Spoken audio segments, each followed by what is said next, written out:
नमस्कार दोस्तों, स्वागत है आप सभी का यूपीएससी उत्कर्ष में। मेरा नाम है पूजा द्विवेदी और ये टारगेट पीटी 2025 की सीरीज़ में हमारी तीसरी नदी है। इससे पहले हमने गंगा नदी प्रणाली साथ ही साथ सिंधु नदी प्रणाली ऑलरेडी कवर कर लिया है। आज जिस विषय के बारे में हम चर्चा करेंगे वो है ब्रह्मपुत्र नदी।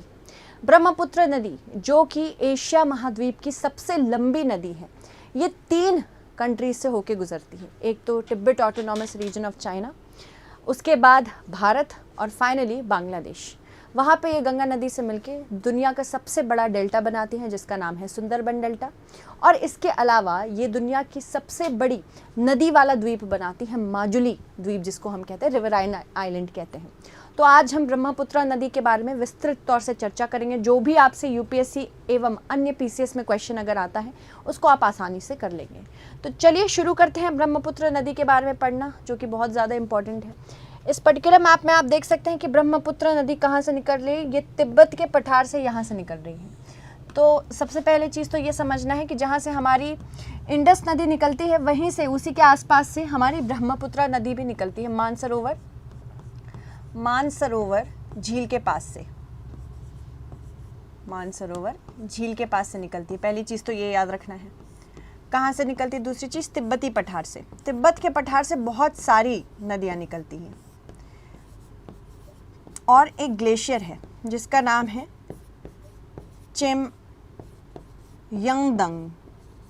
चेमयंगदंग ग्लेशियर या हिमनद। मतलब पूछा जाए अगर कि ब्रह्मपुत्र नदी किस हिमनद से निकलती है तो याद रखना है ये नाम कि ये चेमयंगदंग ग्लेशियर या हिमनद से निकलती है। क्योंकि कभी कभी होता है आप लोगों को कंफ्यूज करने के लिए यूपीएससी स्पेसिफिकली ऐसे नाम दे देता है जो फिर आपको लगे कि नहीं यहाँ से तो नहीं निकल सकती, बट आपको ये याद रखना है कि चेमयंगदंग हिमनद से निकलती है। दूसरी चीज़, जहाँ से सिंधु नदी निकलती है उसी के आसपास से, तो सिंधु और सतलज ये दोनों भी तिब्बती पठार से ही निकलती है। ठीक है, तो ये दोनों, इन दोनों का भी उद्गम स्थल कहाँ है? तिब्बती पठार के पास ही। बहुत सारी नदियाँ, अब यहाँ पे यूपीएससी एक और क्वेश्चन बना सकता है कि तिब्बत के पठार से कौन कौन सी नदियाँ निकलती। अब हम सोचेंगे कि चलो हमने सिंधु पढ़ा था, हमने फला नदी के बारे में पढ़ा था, हमने ब्रह्मपुत्र भी पढ़ लिया था। मान लीजिए कोई और भी नदी है जैसे कि मेकोंग नदी, क्या वो भी तिब्बत के पठार से निकलती है? ये आपके लिए सोचने की बात है। आप मुझे कॉमेंट सेक्शन में बताते रहा करिए। ठीक है, जैसे मैं कॉमेंट सेक्शन में आज उन बच्चों का नाम लूँगी जिन्होंने लास्ट वाले क्वेश्चन के सही आंसर दिए थे। इसी प्रकार से अगर आज आप भी लास्ट में एमसीक्यूज में सही आंसर देंगे तो एमसीक्यू भी हमने इंट्रोड्यूस किए हैं, उसके बारे में भी बात कर लेंगे। ठीक है, तो ये भारत में वैसे तो अरुणाचल प्रदेश से एंटर करती है, इसके बारे में भी हम चर्चा करेंगे। ठीक है, तो मानसरोवर झील के पास से निकलती है। दूसरी चीज़, मैंने जैसे कि कहा कि ये 3 देशों से, 3 राष्ट्रों से होकर गुजरती है और ये विश्व की माफ़ कीजिएगा, एशिया की सबसे लंबी नदी है। एशिया की सबसे लॉन्गेस्ट नदी है ये, तो इसको भी याद रखना है। अगेन क्वेश्चन इससे बन सकता है कि हर कॉन्टिनेंट में सबसे बड़ी नदियों में से पूछा जा सकता है, तो एशिया में एशिया की सबसे लंबी नदी है और इस नदी की लंबाई क्या है? बहुत आसान है जानना, 2900 किलोमीटर। मात्र 2900 नहीं, मात्र तो कहीं से भी नहीं है, ये काफ़ी लंबी है ये, तो इसको भी याद रखिएगा। अगेन क्वेश्चन इससे बन सकता है। 2900 किलोमीटर इसकी लंबाई है। ठीक है, फिर उसके बाद मैंने जैसे कि कहा 3 देशों से होकर गुजरती है। अंतर्देशीय या अंतर्राष्ट्रीय नदी है ये Tibet autonomous region of China, autonomous region of China, ARC वही है। ठीक है, ये याद रखिएगा। भारत एवं बांग्लादेश से होके गुजरती है। ठीक है, और यहाँ मैं आपको आगे बताऊंगी अलग अलग इसकी सहायक नदियाँ हैं, उसके बारे में भी हम विस्तृत तौर से चर्चा करेंगे। तो 3 राष्ट्र याद रखने हैं। Tibet autonomous region of China, generally इसको चाइना ही चीन समझ लीजिएगा। फिर उसके बाद भारत, इंडिया और बांग्लादेश। ठीक है, भारत में जिस प्रकार से ये नदी बहती है इसकी बहुत सारी सहायक नदियाँ हैं। सबसे इम्पॉर्टेंट सहायक नदियाँ इसकी दिहांग और लोहित है। ठीक है, दिहांग पहले मिलती है, लोहित बाद में मिलती है, यानी कि बाएं हाथ की सहायक नदियां हैं। लोहित और दिबांग दोनों बाएं हाथ की सहायक नदियां हैं। ठीक, इसका हर जगह पे अलग अलग नाम भी है। किसका, कहाँ कहाँ नाम है इसका देख लेते हैं। देखो, पहली बात तो तिब्बत की अगर बात करें तो तिब्बत में इसको ज़ांगपो के नाम से जाना जाता है, ज़ांगपो। ठीक, पहला। दूसरा, चीन में किस नाम से जाना जाता है? चीन में इसको यारलुंग ज़ांगपो के नाम से जाना जाता है, यारलुंग ज़ांगपो। फिर भारत में जब ये नामचा बारवा अरुणाचल प्रदेश में जो है, अरुणाचल प्रदेश में जब नामचा बारवा में ये प्रवेश करती है तो इसका नाम दिहांग होता है। ठीक है, इसका नाम क्या हो जाता है? दिहांग। और फिर फाइनली असम में जब आती है तो इसका नाम ब्रह्मपुत्र हो जाता है, ब्रह्मपुत्र। ठीक है, और जब ये बांग्लादेश में जाती है, बांग्लादेश में इसको जमुना कहते हैं। यमुना अलग है, जमुना अलग है, तो इसको याद रखिएगा किस नाम से जानी जाती है अलग अलग क्षेत्रों में। तो अगर पूछा जाए कि जमुना, यारलुंग ज़ांगपो, त्सांगपो क्या है, ये सारी ब्रह्मपुत्र ही हैं। फिर से एक बार याद दिला दूँ, ब्रह्मपुत्र नदी की लंबाई कितनी है? बताइए, लंबाई कितनी है इनकी? मैंने बताया था 2900 किलोमीटर्स। भारत में ये कहाँ से एंटर करती है, ये भी पूछा जा सकता है, तो इसको भी याद रखना है। भारत में ये नामचा बरवा अरुणाचल प्रदेश में एंटर करती है। ठीक है, अगेन इसको याद रखिएगा, क्वेश्चन पूछा जा सकता है।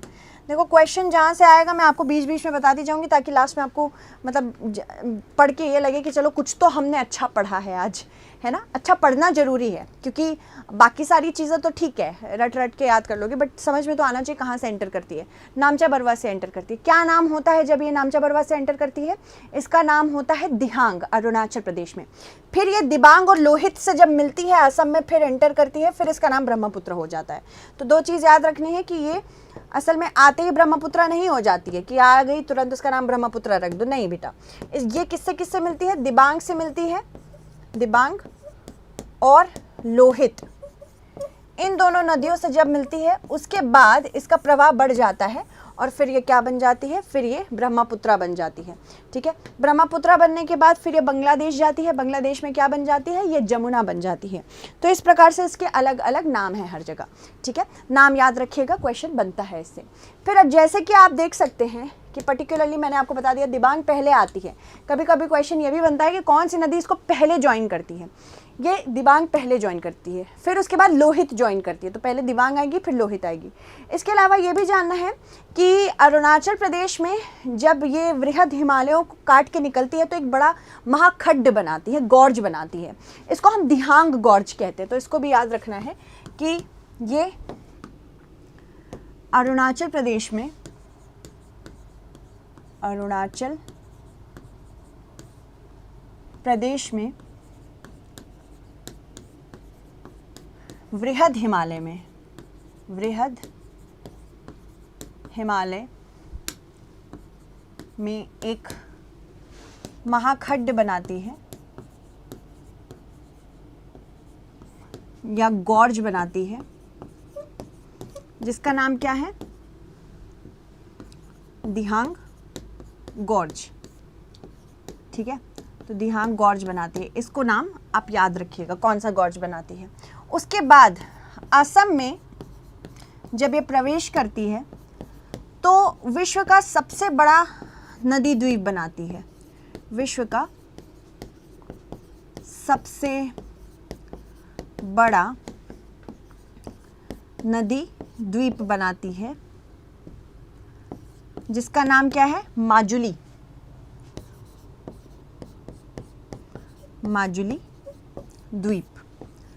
तो इसको जो बच्चे इंग्लिश में देख रहे हैं, बाइलिंगुअल में देखना चाहते हैं, उनके लिए भी बता दूं कि वर्ल्ड्स लार्जेस्ट रिवराइन आइलैंड बनाती है यही नदी, largest riverine island, and this island is known as Majuli island और Majuli island, you can call it Majuli island only. ठीक है, तो माजुली आइलैंड कुछ इस प्रकार से बनता है, जैसे ये नदी है, नदी का बहाव है इधर से और इधर से। तो इतना सारा गाद भी ब्रह्मपुत्र, हम जानते हैं ब्रह्मपुत्र खूब अपने साथ गाद लेके आती है, तो बीच में गाद ये जमा कर देती है, जो इसी गाद की वजह से बनती है आइलैंड। ठीक है, ब्रह्मपुत्र नदी गाद एवं अवसाद की मदद से इस माजुली द्वीप को बनाती है, माजुली द्वीप को बनाती है। ठीक है, तो याद रखिएगा। आई होप आपको इतनी चीज़ें याद हो गई हों, क्योंकि क्वेश्चंस अगेन इससे बन सकते हैं। ठीक है, ये सब तो मैंने आपको बता ही दिया है, तो इसको याद रखने की अलग से ज़रूरत नहीं है। चलिए, अगर हम बात करें ब्रह्मपुत्र की नदी की बाईं तट की प्रमुख सहायक नदियाँ, तो उसमें कुछ सहायक नदियाँ जो अत्यधिक जरूरी हैं। पहली बात तो आप जान गए कि नामचा बरवा से अरुणाचल प्रदेश से प्रवेश करती है, फिर उसके बाद इसको दिबांग जोड़ती है अपने साथ। दिबांग, लोहित एक और बहुत ही जरूरी बाएं हाथ की सहायक नदी है। फिर नीचे आ पाएंगे, भारत में ही अरुणाचल प्रदेश में बुहुड़ी दिहिंग मिल जाएगी, फिर दिखोऊ मिल जाएगी। इसको मैं इसलिए आपको बता रही हूँ क्योंकि ऑफ कोर्स क्वेश्चन में पूछा जा सकता है कि बाएं हाथ की सहायक नदी कौन सी है, दाएं हाथ की सहायक नदी कौन सी है। तो इतना आपको याद रखना है कि कौन कौन सी सहायक नदियां हैं इसकी। ठीक है, फिर उसके बाद यहाँ पे नीचे आप देख रहे हैं, भारत में ही इसको धानसिरी भी मिल जाती है। अलग अलग जो इंपॉर्टेंट नदियाँ वो बताऊंगी मैं आपको।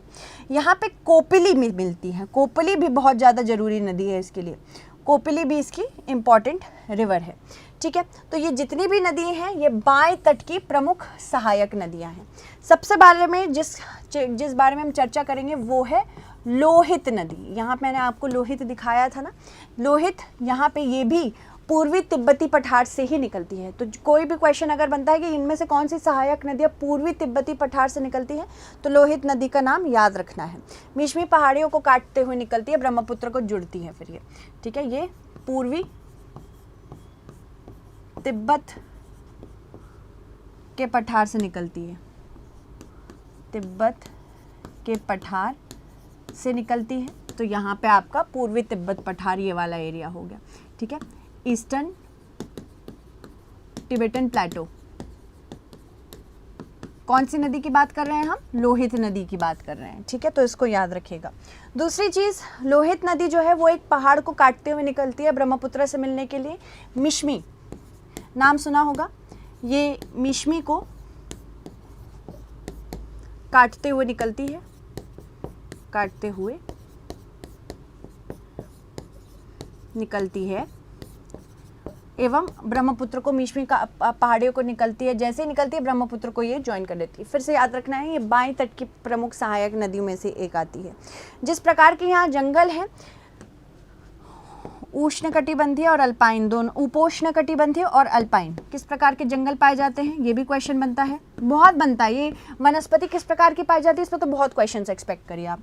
तो जंगल इसमें अल्पाइन, एक तो क्योंकि बहुत ज़्यादा ऊपर है, अल्पाइन एवं उपोष्ण कटिबंधीय, ये भी याद रखना है, उपोष्ण कटिबंधीय। ये कुछ सवाल फेवरेट हैं यूपीएससी के कि किस प्रकार की वनस्पतियां पाई जाती हैं। तो क्योंकि यहाँ पे आप देख सकते हैं कि ऊंचाई ज़्यादा है, इस वजह से यहाँ पे अल्पाइन एवं उपोष्ण कटिबंधीय पहाड़ आपको मिलते हैं। साथ ही साथ यहाँ पे बहुत सारी औषधि मिलती है, इस क्षेत्र में बहुत सारी औषधि भी मिलती है जहाँ से लोहित होके बहती है। ठीक है, तो इसको याद रखिएगा, अगेन क्वेश्चन इससे बन सकते हैं। फिर जो दूसरी नदी है जिसके बारे में हम बात करेंगे वो है दिहिंग। ये नदी जो है, ये माफ़ कीजिएगा, धानसिरी। जिस नदी के बारे में बात करेंगे वो है धानसिरी। तो एक बार मैं इसका कॉपी कर लेती हूँ ताकि फिर आपको बाद में कन्फ्यूजन ना हो। 2 मिनट कॉपी कर लेती हूँ। तो ये नेक्स्ट पेज है, डरना नहीं, मैंने सारे ना लोहित वगैरह के भी, यहाँ देखो लोहित का आपको मिल जाएगा। ये जो मैं नेक्स्ट आपको बता रही हूँ ये सारे आपको मिल जाएंगे उस पर, टेलीग्राम के चैनल पर, so you can definitely watch out. तो अब हम जिसके बारे में बात करेंगे वो है धानसिरी। धानसिरी के बारे में सुना होगा, 1-2 बार क्वेश्चन आए हैं। धानसिरी, दिहांग, दिबांग, ये सारे क्वेश्चंस बहुत पूछते हैं, स्पेशली ब्रह्मपुत्र नदी में धानसिरी बहुत ज़्यादा जरूरी है। तो धानसिरी नागालैंड में लाइसिंग से निकलती है, ये याद रखना है। लाइसांग शिखर से निकलती है नागालैंड में, ये धानसिरी है। उद्गम इसका या ओरिजिन कहाँ होता है? नागालैंड के नागालैंड की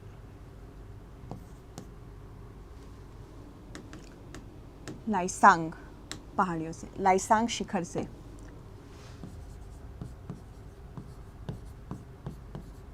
लाइसांग शिखर से होता है। अब यहाँ पे मैच द फॉलोइंग टाइप के क्वेश्चन आ जाते हैं, जैसे कि कौन सी नदी है और किस शिखर से निकल रही है। तो लाइसांग शिखर याद रखना है पहली चीज़, ठीक है। ये दीमापुर और गोलाघाट जिले से होके जाती है, ये भी याद रखना है। दीमापुर एवं गोलाघाट जिले से गुजरती है।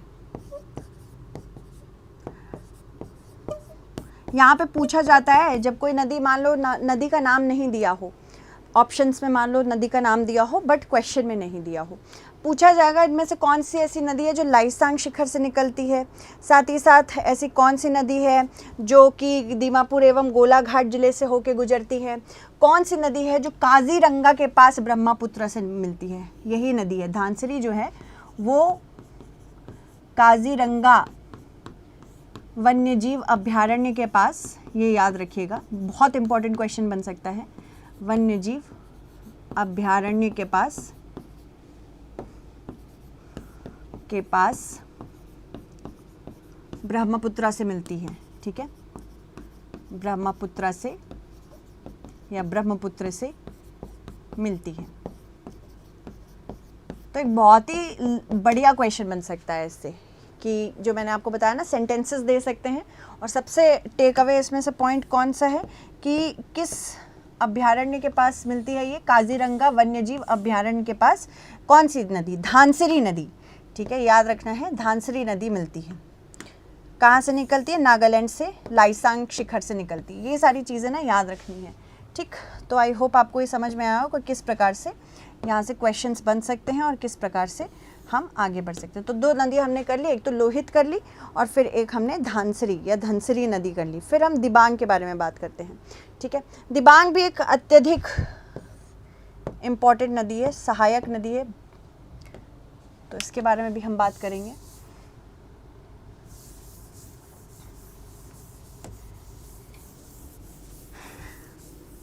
ये है आपकी दिबांग नदी। मैंने कहा था ना दिबांग और लोहित, ये बिल्कुल आप देख रहे हो कि भारत और तिब्बत के पठार की सीमा के पास निकल रही है और यहाँ पे भारत और तिब्बत के पास से बहुत नदियाँ निकलती है। दिबांग घाटी जिले में निजाम घाट के पास पहाड़ियों से निकलती है, ठीक है, निजाम घाट के पास। तो ये भारत एवं तिब्बत की सीमा के पास से निकलती है, तिब्बत की सीमा के समीप निकलती है।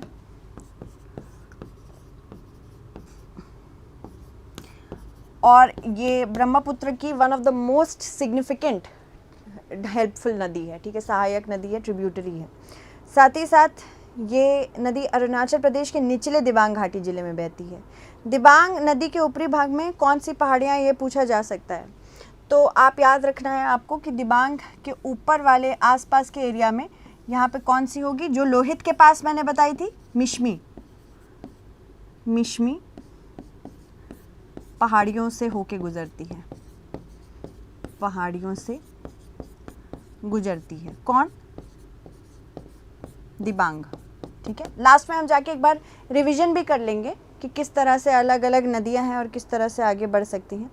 फिर हम कोपली के बारे में बात करते हैं। कोपली नदी कौन सी है भाई, कोपली ये वाली नदी है, मैं आपको दिखाती हूँ, बस मुझे 1 मिनट दीजिएगा, माफ़ करें।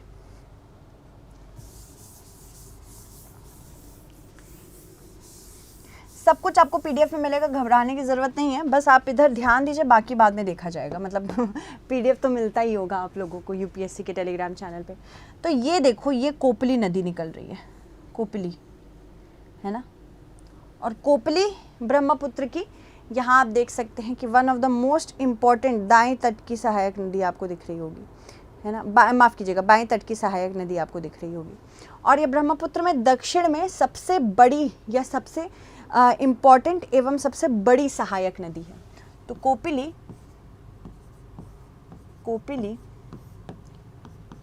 दक्षिणी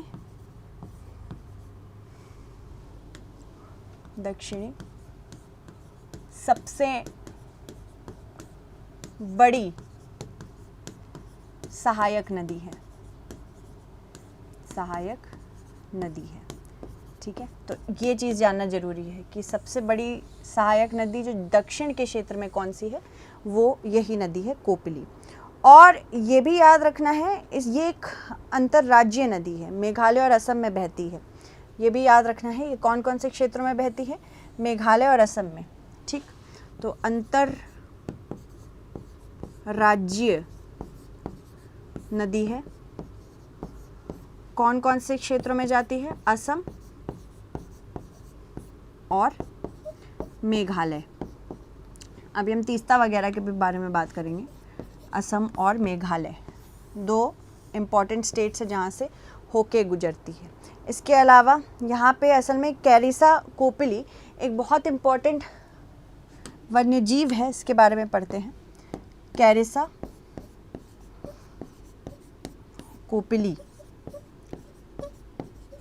एक बहुत ही जरूरी वनस्पति है ये। और यहाँ पे क्योंकि कोयले का खनन होता है ना, इस वजह से काफ़ी अम्लीकरण हो चुका है इस क्षेत्र का, कोपिली नदी का। और यहाँ पे ये संकटग्रस्त है। संकटग्रस्त क्यों है? क्योंकि यहाँ कोयले का खनन होता है, ठीक है, ये याद रखना है। कोयले के खनन की वजह से अम्लीकरण हो चुका है नदी का। अम्लीकरण यानी कि एसिडिफिकेशन, अम्लीकरण से परेशानी है किसको? कोपिली नदी को। तो अगेन याद रखना है, कैरिसा कोपिली एक अत्यधिक जरूरी वनस्पति है, ठीक है, और यहाँ पे इसको दिक्कत होती है। अब दाहिने तट की प्रमुख सहायक नदियों के बारे में हम बात करेंगे, जिसमें सबसे ज़्यादा इम्पॉर्टेंट कौन सी है? सुबानसिरी। यहाँ पे आप देख सकते हैं जिस नदी के बारे में हम बात करेंगे अभी, वो है सुबानसिरी नदी। अब बाएं तट की हमने पूरी कंप्लीट कर ली। अगर देखिए इससे संबंधित कोई क्वेश्चन बन रहा है तो एक बार हम उसको देख लेते हैं, ठीक है। एक क्वेश्चन, चलो ये तो हो गया तीस्ता। ये देखो पहला क्वेश्चन, इसका आंसर आप मुझे कमेंट सेक्शन में देंगे। और कैसे देंगे पता है? 3 से 4 क्वेश्चन होंगे। क्वेश्चन 1 का क्या है, क्वेश्चन 2 का क्या है, ऐसे आप दे सकते हो। तो यहाँ पे मान लो ये क्वेश्चन नंबर 1 है, तो क्वेश्चन नंबर 1 की बात करें, निम्न कथनों पर विचार कीजिए। ऐसे क्वेश्चंस आते हैं यूपीएससी में, ठीक है। तो पहला है, निम्न कथन पे विचार कीजिए, धनसिरी नदी नागालैंड के लाइसांग शिखर से निकलती है या दीमापुर और गोलाघाट जिले में होकर बहती हुई गंगा में मिल जाती है। तो अब आपको बताना है कि उपरोक्त में से कौन सा कथन सही है। केवल 1, केवल 2, दोनों सही है या इनमें से कोई भी नहीं सही है। क्वेश्चन डायरेक्ट भी बन सकते हैं, इनडायरेक्ट भी बन सकते हैं, ठीक है। ये जो हमने बनाया है, ये हमने डायरेक्ट क्वेश्चन बनाया है, ठीक। देख लीजिए इसको, ठीक है। चलिए अब हम बात करेंगे सुबानसिरी नदी की। ये दाहिने हाथ की प्रमुख नदी है। तो सुबानसिरी नदी अपनी स्वर्ण धूल की वजह से इसको स्वर्ण नदी भी कहते हैं। सुबानसिरी नदी स्वर्ण धूल है इसकी, इसीलिए या स्वर्ण नदी के नाम से भी जानी जाती है। अब यहाँ पे इसकी धारा बहुत तेज है, धारा अत्यधिक रफ्तार की है। इस वजह से यहाँ पे काइकिंग होती है। काइकिंग एक वाटर स्पोर्ट है, काइकिंग के लिए जानी जाती है। ये पूछा जा सकता है, ये काइकिंग के लिए जानी जाती है, ठीक है। तो इसको याद रखना है कि किसके लिए जानी जाती है सुबानसिरी। और ये अरुणाचल प्रदेश में, जैसे आप देख सकते हैं, ये सुबानसिरी क्षेत्र से होकर निकलती है, इसलिए इसका नाम सुबानसिरी रखा गया है। ठीक है, तेज गति से बहती है, निचले सुबानसिरी जिले से अरुणाचल प्रदेश के होके गुजरती है। तो पहले तो अपन ने सुबानसिरी की, यहाँ पे ये सारे आपको नोट डाउन करने की ज़रूरत है। सुबानसिरी नदी के बारे में आप जान गए। अब हम कामेंग के बारे में बात करते हैं। कामेंग नदी जो है वो हिमालय पर्वत से निकलती है। ठीक है, ये देखिए कामेंग नदी, ये जो है नेक्स्ट पेज में हम आपको बताएंगे, चलिए यहीं बता देते हैं। ये हिमालय से ये भी निकलती है। ठीक है, जैसे कि आप देख सकते हैं भारत में ही आप वो हिमालय से निकलते हुए देखेंगे। अरुणाचल प्रदेश के कामेंग ज़िले से निकलती है, अरुणाचल प्रदेश में ही कामेंग ज़िले से निकलती है। और फिर ये असम में, ये असम आ गया ना, अभी असम में आ रही है। असम में ये सोनितपुर में आती है, सोनितपुर। ठीक है, तो ये असम में कहाँ आती है? सोनितपुर ज़िले में। ठीक है, और यहाँ पे पखुई वन्यजीव अभ्यारण्य के पास ये मिलती है, याद रखना है। पखुई कौन? कामेंग वन्यजीव अभ्यारण्य के पास मिलती है। ये के पास ब्रह्मपुत्र से मिलती है। ठीक है, इसको याद रखना है, क्वेश्चन अगेन इससे बनते हैं। तो जहाँ जहाँ क्वेश्चन बनेंगे आपको मैं बताती चलूँगी, उसी से आप संबंधित देख सकते हैं कि कैसे करना है। फिर उसके बाद मानस नदी की बात करें। मानस नदी असल में भूटान से निकलती है। ठीक है, तो इसको याद रखिएगा कि मानस कहाँ से निकलती है? मानस नदी बोलते हैं।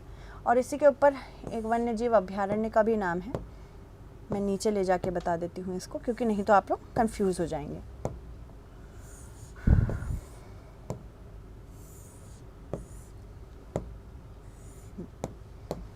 अब किसके बारे में हम चर्चा करेंगे? मानस नदी के बारे में।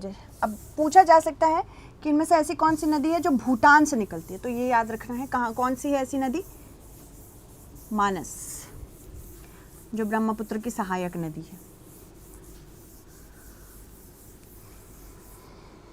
तो ये आपकी मानस नदी है, ये। ठीक, ये इसका उद्गम मानस नदी का भूटान से होता है, भूटान से निकलती है। ठीक है, इसको याद रखना है। और जो भी मैं आपको यहाँ पे नोट्स बनवा रही हूँ, वो नोट्स आप अपनी एक कॉपी में भी बना सकते हैं, क्योंकि नोट मेकिंग एक आर्ट है। नोट मेकिंग अगर करते जाएंगे, लास्ट में आपको हड़बड़ाने की ज़रूरत नहीं रहेगी। ठीक है, साथ ही साथ यहीं पे कौन सा एक एरिया है? मानस संरक्षित क्षेत्र से बहती है, मानस संरक्षित क्षेत्र से होके बहती है।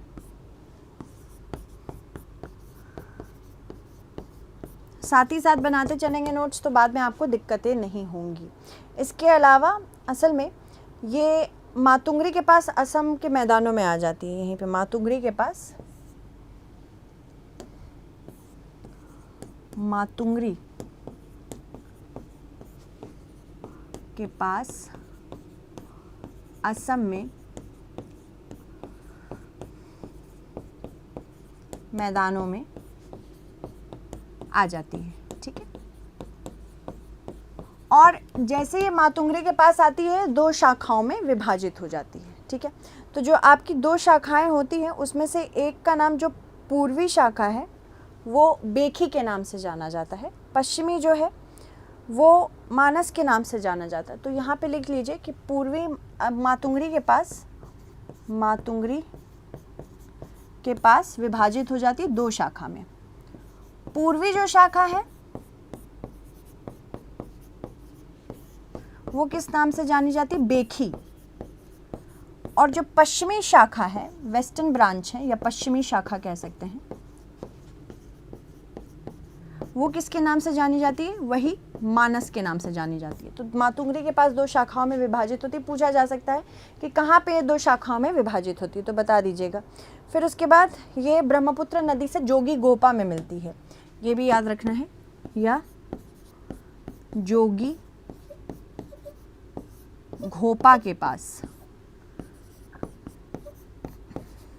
मुख्य नदी में मिल जाती है। मुख्य नदी कौन सी है? मुख्य नदी में मिलती है। और मुख्य नदी कौन सी है? मुख्य नदी है ब्रह्मपुत्र। ठीक है, तो ये भी पूछा जा सकता है कि कहाँ मिलती है। अब यूपीएससी बार बार एक ही चीज़ तो पूछेगा नहीं, बार बार घुमा घुमा के भी पूछ सकता है, तो उस हिसाब से हम लोग को याद रखना है कि घुमा घुमा के जो भी पूछे हमारे पास सारे आंसर्स हों। ठीक है, इसके अलावा अब हम सबसे इम्पॉर्टेंट जो नदी के बारे में, जिस नदी के बारे में चर्चा करेंगे वो है तीस्ता नदी। तीस्ता नदी सिक्किम से निकलती है।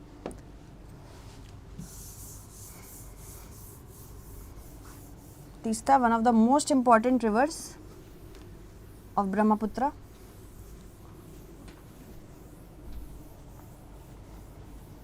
ठीक है, तो देखिए तीस्ता नदी, तीस्ता नदी का जो ओरिजिन है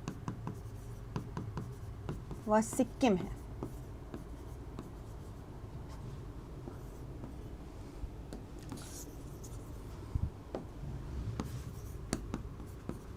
ठीक, जो बच्चे इंग्लिश में पढ़ रहे हैं उनके लिए भी दिक्कत ना हो, इसलिए इंग्लिश हिंदी दोनों ही करेंगे।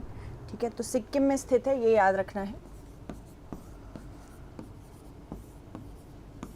और ये किसी एक झील से निकलती है। क्या मुझे कोई ऑप्शन, ये वैसे तो तीस्ता ये है, ये देख लीजिए तीस्ता है, तो तीस्ता नदी किस झील से निकलती है? किस झील से निकलती है? आप में से कोई बता सकता है? कोई बात नहीं बता सकता। लामो झील से निकलती है ये, इसको याद रखना है। किस झील से निकलती है ये?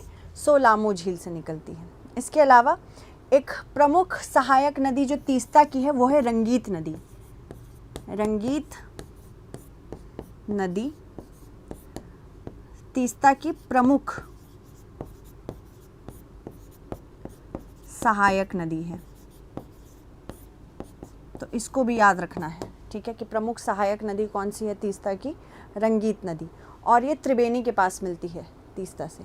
ठीक है, एवं भारत में ये 2 राज्यों में बहुत ज़्यादा ज़रूरी मानी जाती है, एक तो सिक्किम है और एक पश्चिम बंगाल। इन 2 क्षेत्रों में ये प्रमुख नदी मानी जाती है। तो भारत में सिक्किम और पश्चिम बंगाल में ये प्रमुख नदियों में से एक है। इसके अलावा ये बांग्लादेश में भी जाती है। ठीक है, बांग्लादेश में ये बहती है, ये याद रखना है। बांग्लादेश में ये बहुत इम्पॉर्टेंट नदी है। इनफैक्ट इंडिया और बांग्लादेश की अगर हम बात करें, इंडिया और बांग्लादेश के बीच में इस चीज़ को लेकर बहुत लंबे समय से विवाद भी चल रहा है कि किस प्रकार से इस नदी का हम पानी एक दूसरे के साथ वितरण करेंगे। अब चलो देख लेते हैं कि ब्रह्मपुत्र नदी प्रणाली पर जल विद्युत परियोजनाएं कौन कौन सी हैं। बहुत सारी हैं। एक तो तीस्ता HPP है, फिर रंगीत है जो कि तीस्ता की प्रमुख सहायक नदी है, फिर गंडकी है, मैथौन है, उमयाम है और लोकताक HPP है। तो अगर सुबानसिरी एक और है, सुबानसिरी जल विद्युत परियोजना, यह सुबानसिरी पर स्थित है। यह परियोजना अरुणाचल प्रदेश एवं असम सीमा पर उत्तरी लखीमपुर के पास स्थित है। क्षमता इसकी 2000 मेगावाट है। इससे प्रतिवर्ष 7.4 बिलियन किलोवाट आवर बिजली का उत्पादन होता है। इस परियोजना में एक सतही बिजली घर और नदी तल से 116 मीटर ऊंचे कंक्रीट गुरुत्व बांध का निर्माण भी शामिल है। यह बांध 284 मीटर लंबा भी है। इसके अलावा बांध असम में धेमाजी जिले में है, ये भी याद रखना है, लेकिन इसका बिजली घर जो है वो अरुणाचल प्रदेश के सुबानसिरी जिले में है। इसके विकास का दायित्व राष्ट्रीय जल विद्युत निगम के पास पड़ा हुआ है। तीस्ता के बारे में बात करें, भारत में ये चुंगथांग में तीस्ता नदी पर बना हुआ है, सिक्किम में। सिक्किम का ये सबसे ऊंचा बांध था। ठीक है, अब क्वेश्चन देख लेते हैं इससे संबंधित। देखो, पहला तो मैंने ये वाला पूछा था आपसे, ये दूसरा समझ लो। निम्न कथनों पर विचार कीजिए। सुबानसिरी जल विद्युत परियोजना सुबानसिरी नदी पर स्थित एक नदी प्रणाली है। सुबानसिरी जल विद्युत परियोजना अरुणाचल प्रदेश असम सीमा पर उत्तरी लखीमपुर खीरी में स्थित है। तीस्ता नदी हिमालय में स्थित उत्तरी सिक्किम में सोलामो झील से निकलती है। सिक्किम और पश्चिम बंगाल से बहती हुई तीस्ता नदी बांग्लादेश में प्रवेश करती है और ब्रह्मपुत्र में मिल जाती है। इसमें से भी आपको बताना है कौन सा कथन सत्य है। अब मैं उन स्टूडेंट्स का नाम लूँगी जिन्होंने मेरा लास्ट क्वेश्चन जो था उसका आंसर सही बताया था। कुछ बच्चे हैं जो लगातार देख रहे हैं, पर्सपेक्टिव उनका समझने की कोशिश कर रही हूँ कि उनको पसंद क्या क्या आ रहा है। तो इसके बारे में आज हम बात करेंगे कि बचपन में हम हमेशा फीडबैक लेते रहते थे ना, हमसे टीचर्स लेती रहती थी। मैं भी आपसे लेना चाहती हूँ फीडबैक। आप मुझे फीडबैक बताइएगा क्लासेस कैसी चल रही है। कुछ बच्चे इंग्लिश में भी मांग रहे हैं, मैं डेफिनेटली इंग्लिश में भी लाने की कोशिश करूँगी, गिवन दैट हमारे ऑफकोर्स मैनेजमेंट से हेल्प मिल जाए।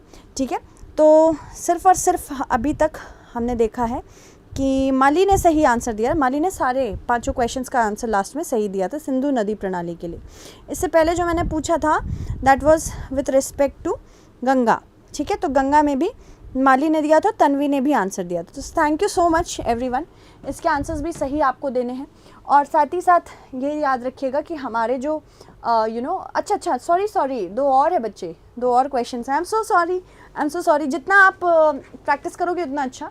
तो हाँ सॉरी मैंने ही ऐड किया था। चलिए देख लेते हैं। निम्न कथनों पर विचार कीजिए। ये 4th समझ लेना, ठीक है। ब्रह्मपुत्र नदी हिमालय में उत्तर में तिब्बत के पठार पर स्थित मानसरोवर झील के पास चिमयुंगदुंग ग्लेशियर से निकलती है। बांग्ला भाषा में ब्रह्मपुत्र को जमुना जाना जाता है। फिर उसके बाद मान लो ये 5th हो गया आपका। निम्न कथनों पर विचार करिए। मानस नदी भूटान से निकलती है, मातुंगरी के पास असम में मैदान में प्रवेश करती है। मानस नदी जोगी घोपा के पास ब्रह्मपुत्र नदी से मिल जाती है। हाँ, अब ये आपका 5 था। अब एक और बहुत इंपॉर्टेंट सूचना है। जो बच्चे यूपीएससी ऑनलाइन कोर्सेज लेना चाहते हैं वो अवेलेबल है। कहाँ? उत्कर्ष क्लासेस के ऐप पे 78% का डिस्काउंट स्वतंत्रता दिवस पर, 13% का एक्स्ट्रा डिस्काउंट। अगस्त 13 को निर्मल सर का बर्थडे था, इस वजह से यहाँ पे आपको एक्स्ट्रा 13% का डिस्काउंट मिल रहा है। इसके अलावा आपको 100% तक के रिवॉर्ड पॉइंट्स भी मिल रहे हैं। 21 अगस्त तक ही आपको ये सारे इंपॉर्टेंट डिस्काउंट्स मिलेंगे। जल्द से जल्द इसका लाभ उठाएं। Thank you so much everyone, bye bye.